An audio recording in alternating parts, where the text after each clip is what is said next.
Writing a summary of a text is a skill that takes a lot of practice. I'm going to go through some general tips and show you a couple of examples.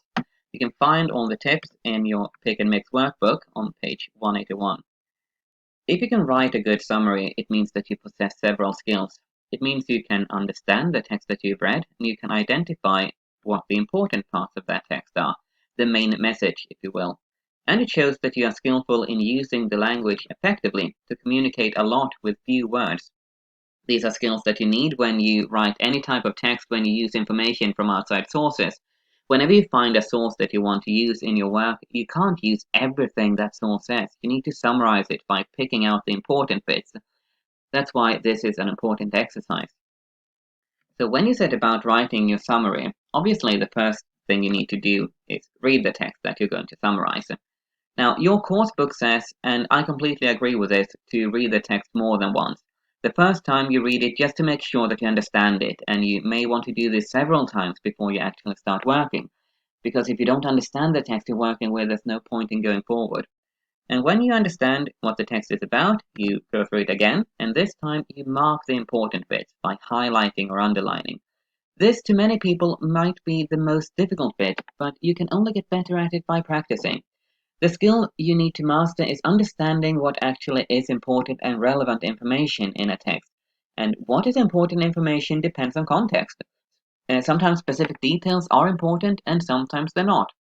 And people may even disagree what's important in a certain text. There's no one right way to write a summary of one text. Once you've picked out the important parts, you should organize them and put them in order. Your course book says to put the points in the same order as it is in the original text, but I would argue that this is not always necessary, depending on the text, as I'll show you in an example later. But put the main points in the order you intend to have them in your summary, and from there you can rewrite each point or idea in one or two sentences, and then string it all together in a cohesive text. Lastly, you should read through what you've written and compare it to the original text. Have you written enough, but not too much? Is all the information correct, and is it relevant for your purpose? A few things to avoid. Never copy full sentences, or even parts of sentences. As always when writing, it should be your own phrasing. Or it can't be said that it's your work and you'll be found guilty of plagiarism, which is a very serious thing in higher education. Always rewrite with your own words. If you copy from the original source, you always need to use quotation marks to show that it's not your own phrasing, it's a quote. However, quoting is in general not something that belongs in a summary, since it often makes the text too long. On certain occasions, it may be necessary to use a quote in a summary if the way something is being phrased in the original text is somehow relevant to the story or the point that the text is making. So before quoting directly, ask yourself, can this be phrased in a different way, or is it absolutely necessary to keep the original phrasing? Finally, remember that a summary is a summary, and therefore it shouldn't be too long. A summary highlights the most important bits of a text, and anyone who wants more details can go and look up the full text. Your course book suggests to never make a summary longer than a third of the original text, and that's a pretty good guideline to stick to. Now, let's have a couple of examples. Here's the first example. It's a short essay titled "Study Finds Blue is the Most Popular Color." Let's read it. Everyone has a favorite color. We tend to stick with just one color throughout our lives. A new study has found that the most common favorite color is blue. The BBC in the UK looked at how and why people like one color more than another. There were two main findings in the research. One was that a majority of people around the world like the color blue most. The other finding was that people change the colors they like as they get older. The researchers said that our experiences in life change the way we feel about color. In particular, people often like darker colors as they get older. The studies show that dark yellowish brown was the world's least liked color. The BBC looked into studies from two universities in the USA. They said blue has been a favorite since research began on color in 1800s. The researchers said most people's experiences of blue are positive. Many colors in nature that we love are blue, especially a blue sky, the sea, and many flowers.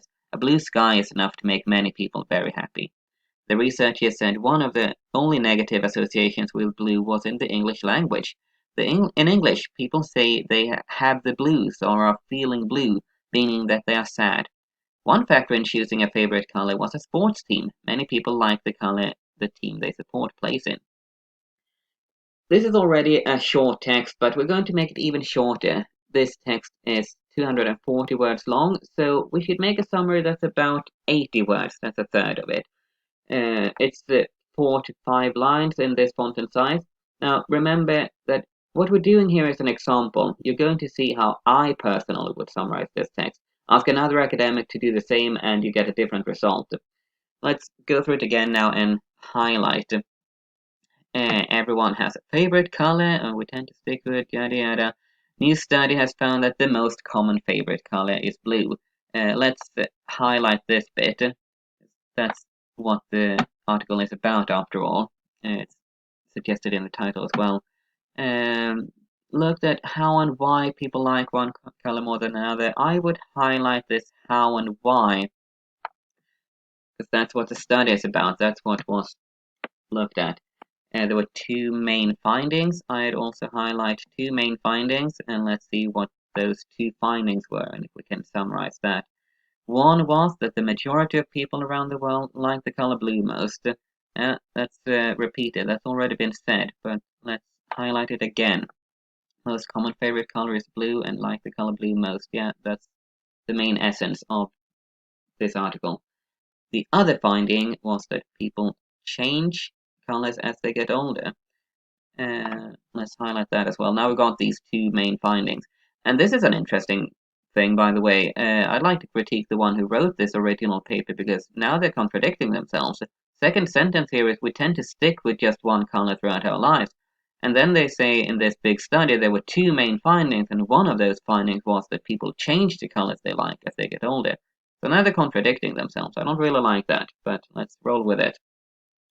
The researchers said that our experiences in life change the way we feel about color when we get older. People like darker colors when they get older. I'm going to highlight this as well. Studies show that dark yellowish brown was the least liked color. This information, I would say, is an example of what's completely irrelevant when making a summary. The title suggests that this article should be about blue being the most favorite color in the world. So information about the least liked color is completely unnecessary when making a summary. That's just extra information.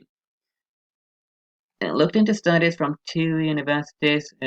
Blue has been a favorite since research began on colors in the 1800s. I think that's an interesting detail to have, so I'm going to highlight that. Researchers said most people's experiences of blue are positive. Alright, so this kind of answers the question why. Why do we like blue? Well, because our experiences with blue are positive.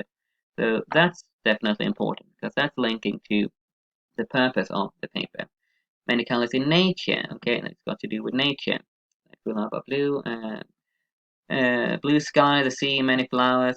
A blue sky is enough to make many people very happy. This is a perfect example again of extra information, completely unnecessary in a summary, but nice to add when you're writing a longer text. Researchers say one of the only negative associations with blue is in the English language. Yeah, I would not add this in the summary, because this article is about why blue is the most popular color. So this extra information about negative associations with blue is interesting information, but not the main essence of this article. So I would not include any of this. But this thing about the sports team is quite interesting, though, that many people like the color the team that they support plays in. I'm going to highlight sports team as well. Okay, now we've got some main points here. Let's see what we can do with this. So let's take these highlights that we have and see if we can summarize them into a few short points. I'll say study how and why favorite colors. That's what it's about. Blue most popular, it has been since 1800s. Positive experiences with blue, nature. Favorite color based on sports team. Favorite change throughout life. We like darker colors as we get older. This is how I would summarize this into just points. And as I mentioned before, you can change the order. Your course book tells you not to make these points in the same order as they appear in the original text. I say do what feels good for you. You see, I've mixed up the order here because, for example, blue, most popular color, yeah, that comes early on, and then it has been the favorite since 1800s.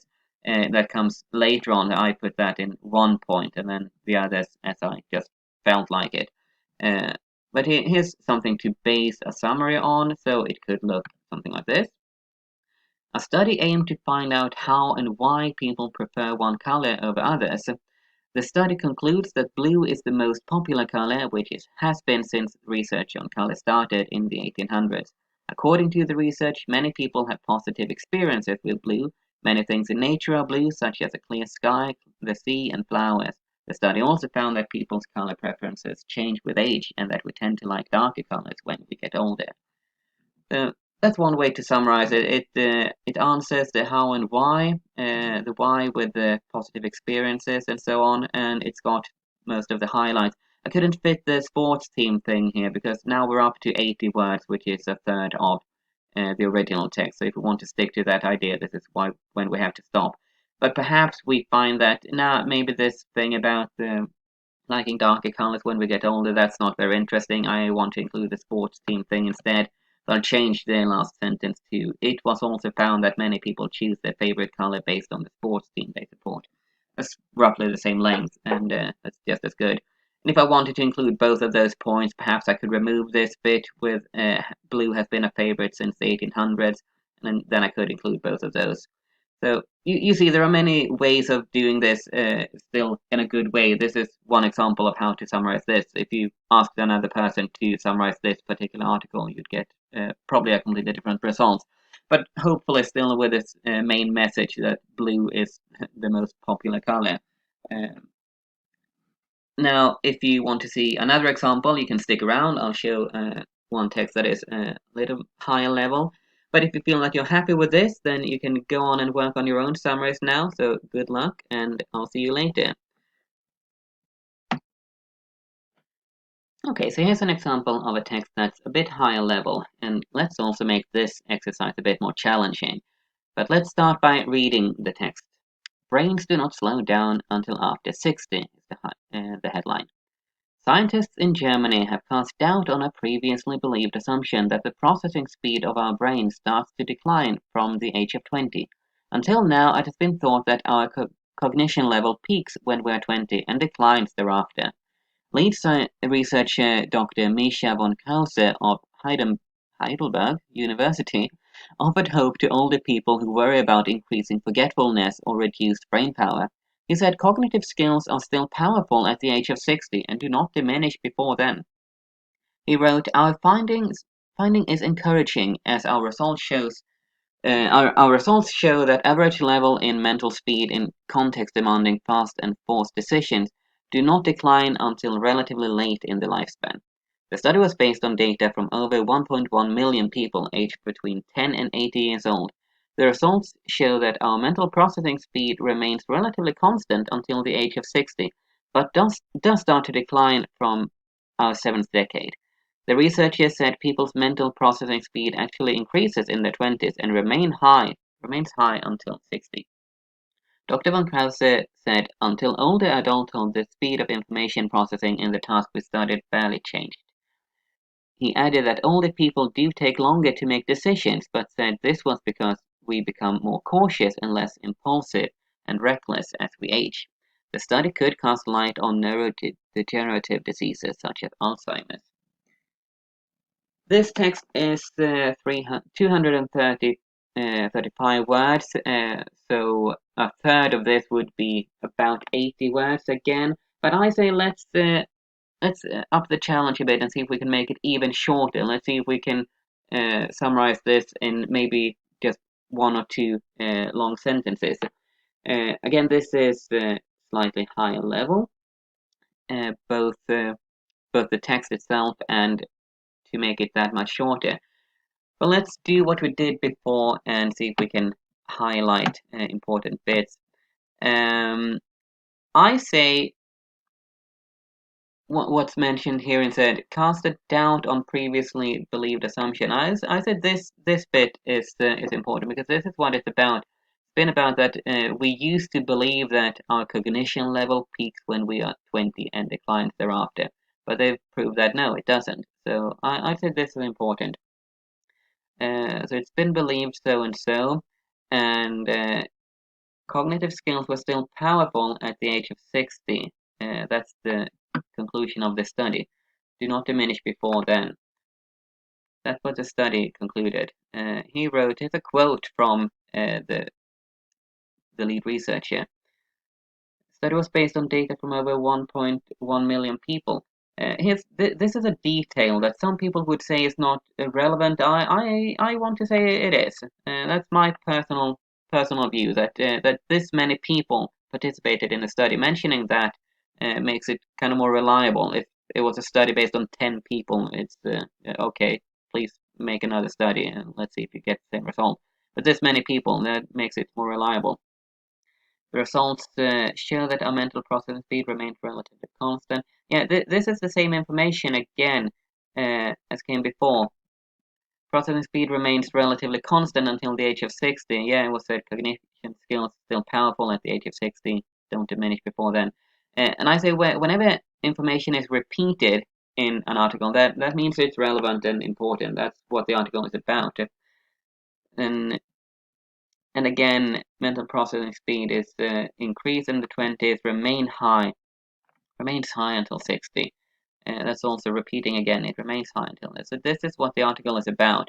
It was believed that brains start to decline after 20, but no, they've cast a doubt on this previous assumption and proved otherwise. So I said this is that's the main essence in the article. So let's see if we can just summarize this into something very short.